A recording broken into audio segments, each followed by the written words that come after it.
Donc bonjour à tous, aujourd'hui je vais vous parler donc comment comprendre le tout petit grâce à la fluorescence.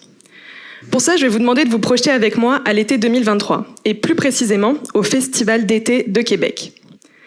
Là-bas, je vais devoir retrouver mes amis parmi une foule immense. Et pour ça, je vais me transformer en détective et aller récupérer quelques indices dans notre conversation. Le premier indice, c'est le plus simple, ce sera leur localisation.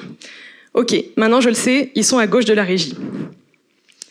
Puis, je vais m'y rendre, mais je ne vais pas forcément les trouver. Je vais donc avoir besoin d'un deuxième indice qui sera plus visuel, c'est-à-dire la couleur de leur t-shirt. Malheureusement, on est à un concert de Green Day, donc il va y avoir plus d'un t-shirt qui va être similaire.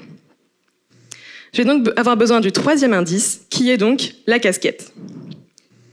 Et ce genre de méthode va m'aider dans mon projet de doctorat. Je vous explique. De façon générale, j'étudie le système nerveux central, composé du cerveau et de la moelle épinière. Mais plus précisément, un type de cellule que l'on appelle la microglie, qui compose 5 à 20% des milliards et des milliards de cellules que l'on trouve dans le système nerveux central. Et moi, dans mon projet, j'ai vraiment besoin d'aller les identifier et de les visualiser parmi toutes ces cellules pour savoir comment elles fonctionnent. Pour ça, c'est un peu comme si je regardais une foule du dessus, devant une scène. Là, c'est pas facile de distinguer une personne d'une autre, et ça va être même impossible d'aller voir des types de personnes, par exemple celles qui travaillent en sciences ou celles qui ont des enfants. Pour ça, j'ai trouvé une solution. Ce serait donc d'aller habiller toutes les personnes qui travaillent en sciences dans un premier temps avec un t-shirt rouge fluorescent. Là, je les vois un petit peu mieux dans la foule, mais elles sont quand même difficilement discernables. J'ai donc un outil qui me permettrait d'aller voir dans la nuit seulement la fluorescence des t-shirts. Puis, dans un deuxième temps, j'aurais donc besoin d'un deuxième indice coloré qui me permettrait d'aller voir donc toutes les personnes qui ont des enfants. Et là, je leur demanderai de porter une casquette vert fluo. Encore une fois, je les vois dans la foule, mais j'aurai quand même des difficultés à les compter facilement. J'ai donc mon outil spécial qui me permet d'aller voir seulement la fluorescence des casquettes dans la nuit. En associant mes deux fluorescences, je vois donc seulement les t-shirts et les casquettes. Et là, je pourrais compter facilement toutes les personnes qui ont un t-shirt rouge et toutes les personnes qui ont une casquette verte.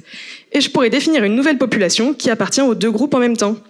Et là, je vais pouvoir compter facilement et donc noter dans mon carnet que dans cette foule qu'on observe devant ce concert, il y a 23 scientifiques et 8 d'entre eux ont des enfants. Dans le système nerveux central donc, que j'étudie, c'est un petit peu différent. Il y a beaucoup de types cellulaires et je vais me servir de cette méthode pour aller identifier un type cellulaire, enfin plusieurs types cellulaires, et aussi aller identifier ce qu'elles sont en train de faire. Malheureusement, je ne peux pas leur faire porter de t-shirt. Mais on a des méthodes qui nous permettent d'aller habiller nos cellules d'une certaine fluorescence spécifique. Ici, on pourrait considérer donc que toutes les cellules qui sont apparentées à une microglie émettraient une fluorescence rouge. Puis, pour aller un petit peu plus loin dans la compréhension de ce qu'elle est en train de faire, cette microglie, on pourrait aller voir donc la prolifération, c'est-à-dire la multiplication des cellules. Et ça, je verrai ça avec une fluorescence verte. En pratique, ça nous donnerait donc des photos comme telles, où on peut voir donc au microscope une foule de cellules indiscernables les unes des autres. Mais grâce à ma fluorescence rouge, je pourrais aller voir les microglies, et grâce à ma fluorescence verte, je pourrais aller voir toutes les cellules qui sont en train de se proliférer, c'est-à-dire en train de se multiplier. Et grâce à des traitements informatiques, on peut associer ces deux fluorescences, et je vais pouvoir aller quantifier, comme tout à l'heure, et la fluorescence rouge facilement, et la fluorescence verte, et aller donc établir ma nouvelle population de microglies qui est en train de proliférer facilement.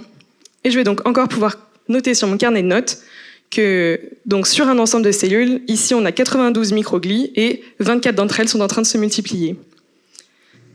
Cette méthode, je vais l'utiliser donc dans des structures plus grandes, voire des organes entiers, pour aller identifier des types cellulaires, aller comprendre un peu dans quel état elles sont, si elles vont bien, si elles vont mal, et ce qu'elles sont en train de faire.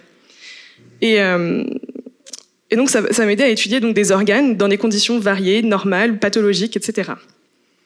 Je vous remercie donc de m'avoir écouté, je remercie toute mon équipe, et j'espère que la prochaine fois que vous essayerez de retrouver des amis dans une foule, vous penserez à mes microglies fluorescentes.